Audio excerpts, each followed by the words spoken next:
भी फोटोवोल्टेक के CMD Manjunath दोंती sir आपको इंट्रोड्यूस कर ही चुका हूं। दोंती सर थैंक यू जोड़ने के लिए। 18 नवंबर को लिस्ट हुआ था, 217 की इशू प्राइस थी और लिस्टिंग के बाद जो पहले क्वार्टरली नंबर्स आए हैं वो स्क्रीन्स पर आएंगे।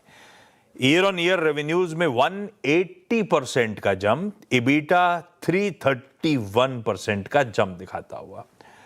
पर आई एम श्योर इस बीच हुआ ये होगा कि पिछले साल Q2 और इस साल Q2 के बीच में वो जो केपेक्स पे काम चल रहा था वो ऑन बोर्डिंग हो रही होगी, वो कमिश्निंग हो रही होगी और इसीलिए नंबर्स को समझना डिटेल में जरूरी। Manjunath sir, numbers on the face of it वाकई अच्छे दिख रहे हैं, पर आईपीओ के समय भी हमारी चर्चा हो रही थी कि वो केपेक्स जैसे जैसे होता रहेगा, कमिश्निंग होती रहेगी, उसका फायदा मिलेगा। इन नंबर्स के पीछे क्या वही एक सोल रीजन है जो इस तरह से छोटे बेस पे तगड़ा जंप हम लोग डिलीवर करते हुए नजर आ रहे हैं? अगर हाँ, तो पिछले साल Q2 के एंड में कहां कैपेसिटी खड़ी थी और इस साल Q2 के एंड में वो कैपेसिटी कहां पे आके खड़ी हुई है? बिल्कुल सर, धन्यवाद मेरे को चैनल में बुलाने के लिए। मेरा थोड़ा हिंदी में ये रहता है, थोड़ा बीच बीच में इंग्लिश में बात करेगा जो कंफर्टेबल हो, हिंदी इंग्लिश का मिक्स भी चलेगा, जैसे आपको कंफर्टेबल हो वैसा आप बात करो सर, मैं कोशिश करूंगा समझने की। सर आज आप बिल्कुल ठीक बोला है। इवन Q2 का नंबर आप क्या स्क्रीन में दिखाया वो तो ठीक है। Q1 में भी नंबर देखा तो भी Q1 number also it is in the more और less in the same level, वही था। बिल्कुल ठीक है। हमें 2024 सितंबर में मेरा 3 गीगावाट सेल एंड 3 गीगावाट का मॉड्यूल का लाइन कमीशन हुआ और जनवरी में 2.5 गीगावाट का नया मॉडल लाइन कमीशन हुआ। देन मई में 2.5 गीगावाट का मॉडल लाइन कमीशन हुआ। दे ऑल वो सभी मिला को वो हमारा फॉरवर्ड का ऑर्डर बुकिंग भी अच्छा भी था। वो that if you see that is 5 gigawatt का ऑर्डर बुकिंग भी था। So that is how we could able to achieve these numbers, and we are confident that going forward also we could able to maintain the same in or it is in a better manner because our capacity has been further adding the capacity, sir. बिल्कुल सही, capacities commission हो रही हैं, on stream आ रही है, उसका फायदा मिलता हुआ इस बार के नतीजों में। अच्छा, कैपेसिटीज इंक्रीज हुई मंजुनाथ सर, पर आपकी प्रेजेंटेशन अच्छी प्रेजेंटेशन थी, क्लियरली नंबर्स समझ में आ रहे थे उसमें मुझे। उसमें यूटिलाइजेशन डिप हुए, सोलर पीवी में 65%, 65% के यूटिलाइजेशन लेवल्स 43% पे आए। हमारे पास तो बढ़िया ऑर्डर बुक थी, कैपेसिटीज कमीशन हो रही थी, तो वो यूटिलाइजेशन एटलीस्ट एट पार तो होना चाहिए था। ये क्या एसिड स्वेट करने में टाइम लगता है इसीलिए, या कोई और रीजन है ये यूटिलाइजेशन डिप होने का? सर वो सच्ची बिल्कुल आप ठीक से समझा है। वो तो पहला whatever the lines has been commissioned उसका एफिशिएंसी तो अभी भी 65-70% ही है। नया एफिशिएंसी लाइन वो नया टेक्नोलॉजी टॉपकॉन विथ 16 बस पर का that will be it takes normally any this things it will take to 6 months to 1 year to stabilize one level to one level। कम क्यूमुलेटिव लगाने के में आपको वो दिख रहा है sir. That is how it is going to be, but we are fully confident we can reach module में we can able to reach around 65-70% in the coming days and sale में we can able to reach more than 85% in the coming days. तो आने वाले दिनों में capacities improve हो रही होंगी, ना सिर्फ पिछले क्वार्टर से या पिछले साल से मैच हो रही होंगी, बल्कि शायद और बेहतर होती हुई कैपेसिटी नजर आए। कमिश्निंग प्रोजेक्ट्स भी बढ़िया चल रही, दोनों इन टैंडम मूव करे तो फाइनेंशियल की ट्रैजेक्टरी और तस्वीर बदलती हुई आपको नजर आएगी। अच्छा, ऑर्डर बुकिंग, मंजू सर बहुत बढ़िया ऑर्डर बुकिंग्स थी, लेकिन FY25 के एंड से लेकर Q2 FY26 ये 6 मंथ्स में वो ऑर्डर बुकिंग्स इतनी अच्छी नहीं है। 3.6% का ही जंप दिखा रही है जब मैं आपकी ऑर्डर बुक देख रहा हूं। वो pace of growth cool off हुआ है। ऐसा होता है कि second half of the year में ज्यादातर ऑर्डर्स मिलते हैं? सर ये मेरा कैपेसिटी क्या एक्सपेंशन कर रहा है, अब कब मैं एक्सपेंशन खत्म कर रहा है, वो हिसाब से हमें क्या ऑर्डर बुक करता है। वो ऑर्डर बुकिंग सिर्फ 12 महीना 18 महीने में एग्जीक्यूट करने का कैपेसिटी में ऑर्डर लेता है।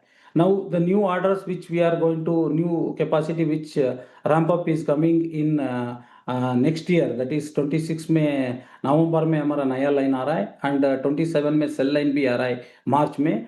Now we are started off adding the another booking for this quarter onwards. So we don't want either my customers should to suffer, or I don't want to book forward which is more than 18 months time. So that will not any in this industry.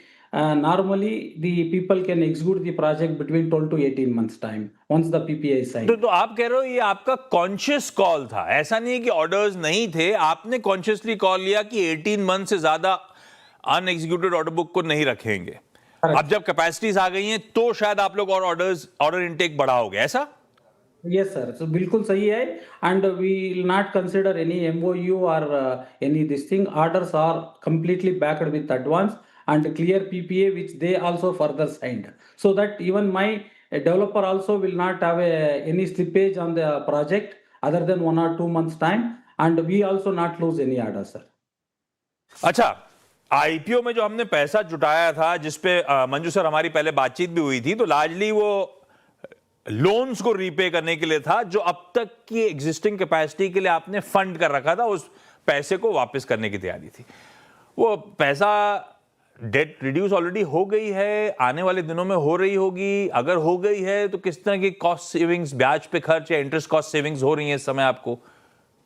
Sir, वो already on 18th itself, listing day itself, we have repaid the payment of 16,621 crores has been paid, and उससे मेरे को लगभग महीना में 12 करोड़ का 12 से 15 करोड़ का ब्याज बच रहा है, and as of today in the books it is less than 100 crores is the debt only. That also we are going to repay in this quarter and the coming quarter. अच्छा, दो चीजें, एक H1 के और पिछले साल H1 के numbers, first 6 months के डायरेक्टर साहब रखिएगा स्क्रीन पे। मंजू सर, बढ़िया ग्रोथ है, वो तो दिख ही रहा है, आपने कहा भी था Q1 Q2 दोनों अच्छे गए थे, तो वो H1 में अच्छी ग्रोथ दिख रही है। जब आईपीओ के समय आपसे बातचीत हो रही थी तो हमारे प्लान्स थे 16.3 गीगावाट मॉड्यूल कैपेसिटी, अपनी सेल कैपेसिटी ट्रिपल करने की योजना थी, 5500 करोड़ रुपीस उस पर आप लोग इवेंचुअली स्पेंड करने वाले थे।